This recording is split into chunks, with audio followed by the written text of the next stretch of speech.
Laiks paliek arvien rudenīgāks, tāpēc iedzīvotāji savos drēbjuskapjos meklē siltāku apģērbu. Izejot no mājām vairs neiztikt bez šalles, cepures un cimdiem.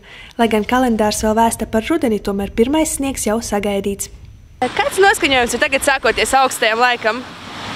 Nezinu, augsti un augsti. Man patīk tāds laiks. Un kā ziemai vai garderobe jau visa gatava? Jā. Un patīk ziemai iepirkties visas siltās drēbes? Jā, ļoti patīk. Вот как счета принесут за топливо, вот будет тогда настроение.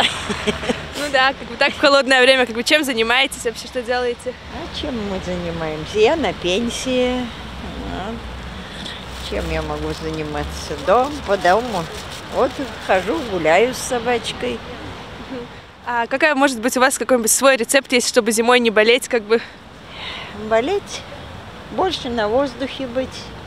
И не sēdēt дома у телевизора, а больше гулять.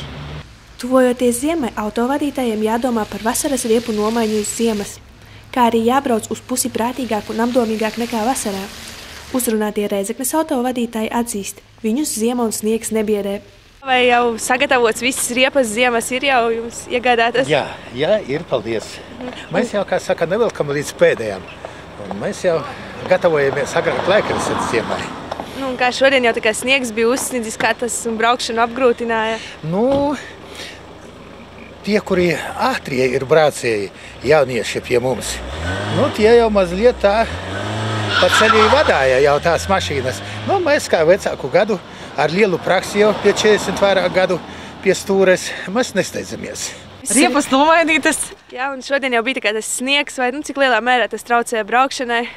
Nu, es braucu prātīgi un netraucēju nemazām, jo es saulaicīgi sagatavojos. Lai gan lielākoties, kad ārā ir augsti, cilvēkiem labāk patīk uzturēties siltās telpās, tomēr ir arī tādi, kuri nevar sagaidīt, kad zemi klās bieza sniega sega. Jā, un kā jums vispār ziema patīk šis augstais laiks jau? Man ļoti patīk. Jā, un kādas varbūt aktivitātes, ar ko jūs nodarbojaties? Es slēpoju, skrienu, gan darbā, gan sportoju. Man patīk, man visi gada laika patīk, vienkārši pašam ir jāsagatavojas. Kā vēsta laika vērotāji, šī ziema būs īpaši barga, tāpēc tai jāsāk gatavoties jau laikus. Piemēram, iegādājoties siltu apģērbu, ēdot augļus un dārziņus, dzerot zāļu tējas, lai ziemā nebūtu jāslimo.